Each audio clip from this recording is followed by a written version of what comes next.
I remember when I failed my first pop quiz in middle school.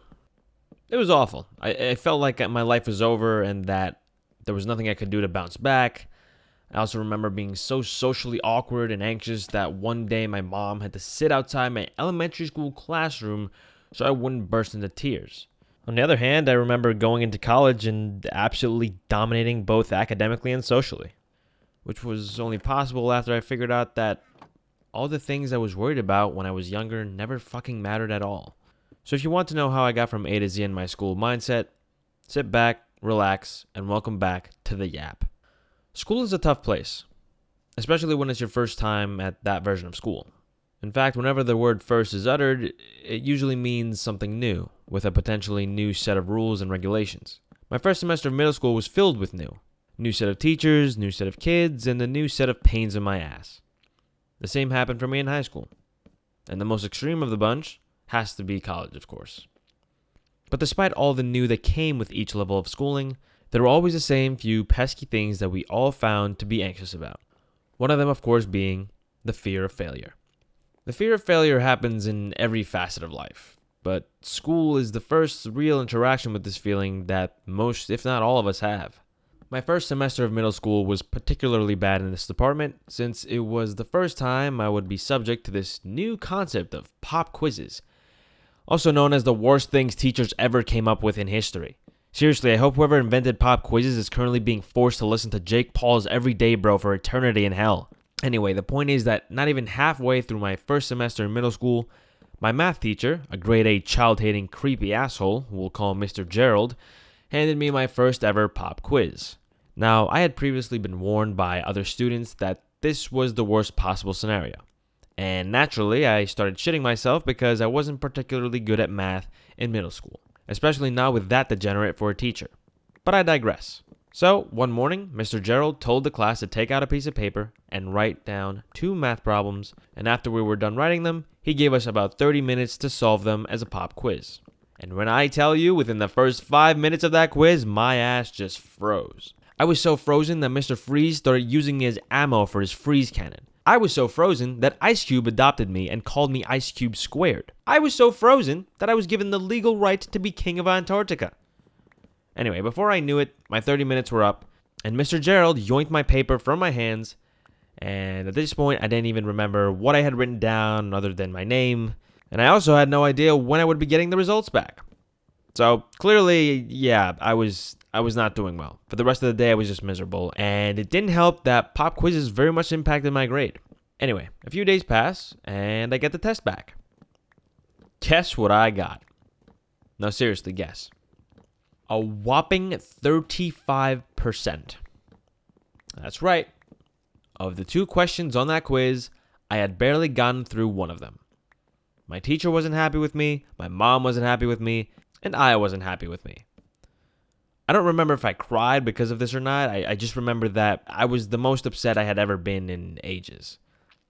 It's very strange to think about that all these years later. I mean, like when you're that age, getting a bad grade is one of the most stressful things that can happen. A very stark contrast to the most stressful thing that could happen at 23 years old. That being that you left the stove on and you burn your house down.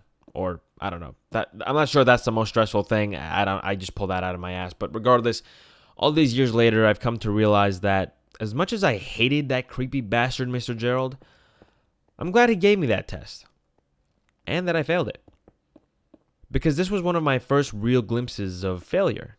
And it taught me that in the end, it doesn't matter. That is what school is about. You were meant to fail. Because you learn from failure. If everything you ever did in school was perfect, you wouldn't learn shit. Matter of fact, you would eventually get to the real world and realize that things will go wrong and you will fail. And that's going to be a much harder pill to swallow if you've never experienced failure before. The important thing is that this test, this grade, this class you are worried about right now won't matter 5 years from now. Your high school won't ask you why you failed the history test in middle school. They just care that you graduated middle school.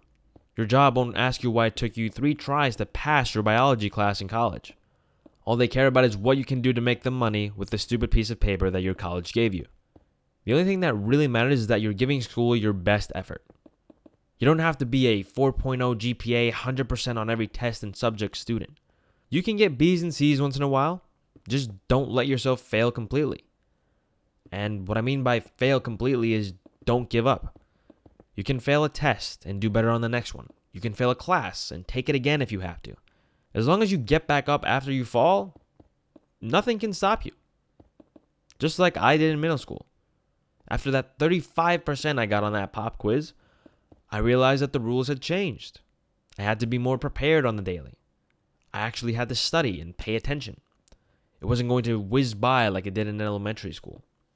And so when the first major math exam came along, I made sure to sit my ass down and study hard. Even though it sucked and I still wasn't the best, I managed to come out of the exam with an 85. That's a long way from 35. And you might say to me, well, this wasn't a pop quiz like the last one. And I'll say to you, well, it doesn't matter. What matters is that I figured out a way to fix my mess when it came time to do so. And that's all you need to do too.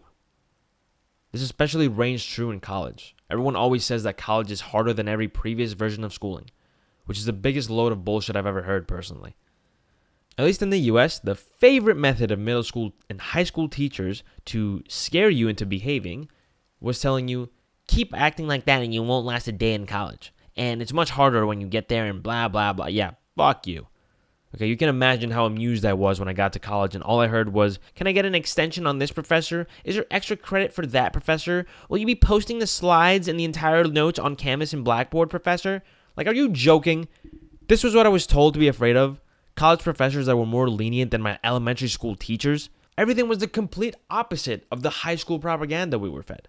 And by far my favorite was, you won't be able to use your electronics in college. Brother, I was obligated to use my phone in college sometimes. And I used my laptop for taking notes faster. Matter of fact, I think I used an actual notebook a total of maybe once or twice. Basically what I'm trying to say is, when you get there, you'll see pretty quickly that it isn't as hard as you were told. No matter what the level of school is. Now don't get me wrong, every school is different, every class is different, every professor is different. If you get stuck with a shitty professor or teacher, your life might end up being a little miserable. And that happened to me a couple of times, and I can say it did suck.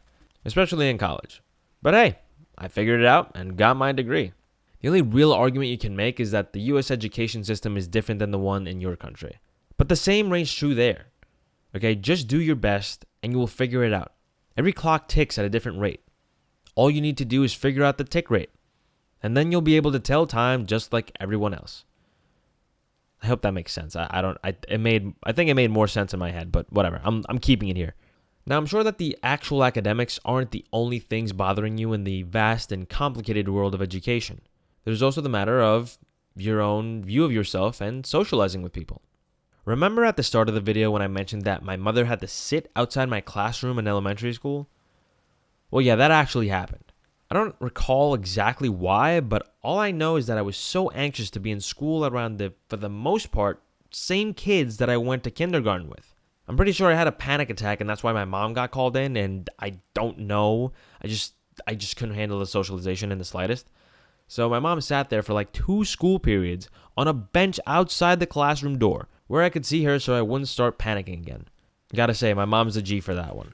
But eventually I went to the school counselor a couple of times and the issue was resolved. But needless to say, I definitely had some social anxiety issues growing up.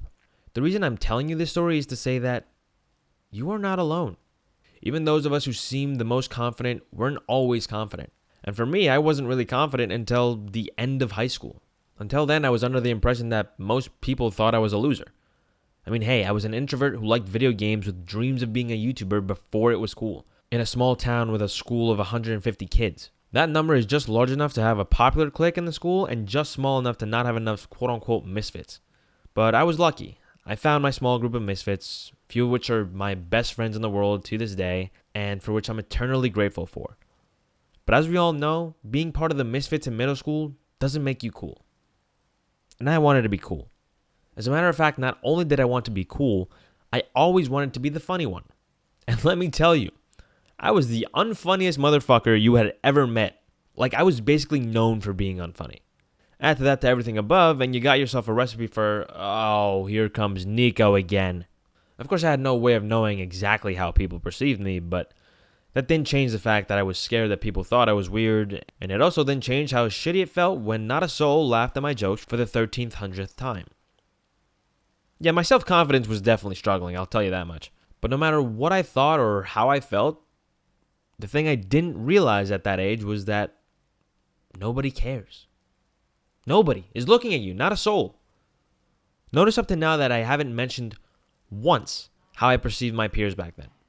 As a matter of fact, I don't even remember how I perceived most of them, because I didn't care.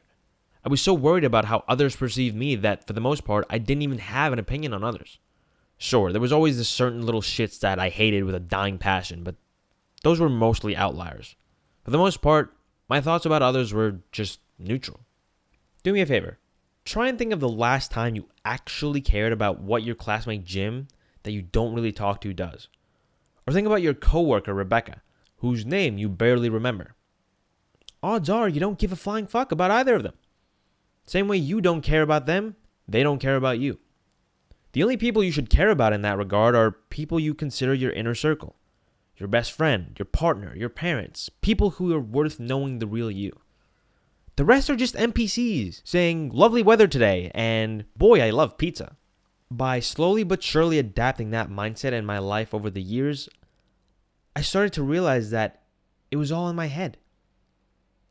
Okay, no one is looking at me, no one cares. And neither do I. It wasn't until my last year of high school that I was finally confident and comfortable enough to be happy with who I was. All because I was no longer concerned with what everyone else thought of me, but rather I was concerned with what I thought of myself. This is the mindset that led to me having multiple different friend groups, and friend groups that each served their purpose in my life.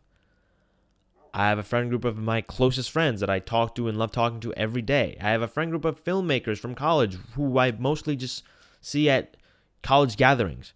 Then I have my friends who I literally only talk to about YouTube and content creation and nothing else.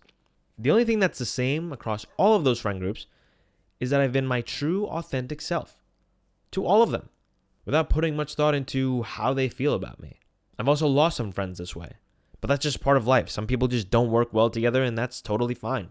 I hope they're doing well. The truth is that nobody cares that my mother had to sit outside the elementary school classroom so that I wouldn't start crying. Nobody cares that I am now more confident than I was then either.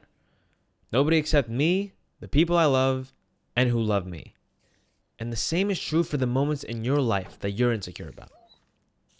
It's only you that should matter, and those that are closest to you. So the next time you find yourself being anxious and thinking to yourself, gosh, I wonder what that classmate of mine thinks about me wearing blue. Just remember, this motherfucker doesn't even realize you're wearing blue in the first place. He doesn't care. As I've been basically saying this entire video, you got nothing to be anxious about. If you're anxious about your classes, do everything you can in your power to succeed and you'll be fine. Everything out of your power, there's no point in being anxious about. Tomorrow a nuke could drop on your head and you could die, but there's really nothing you can do about stopping that nuke or getting away from it because you won't know it's coming. Same way with school and the pop quiz. You won't know the pop quiz is coming, so just do your best and fuck it. If you can't do that well, find a different way to fix your grade. Anxious about your social life and what others think? Just be your authentic self. Okay, be your authentic self. Don't put on a show for people, and you'll find that the people that you want, your people, will find you. Thank you all so much for watching. And as always, good night and good luck, everybody.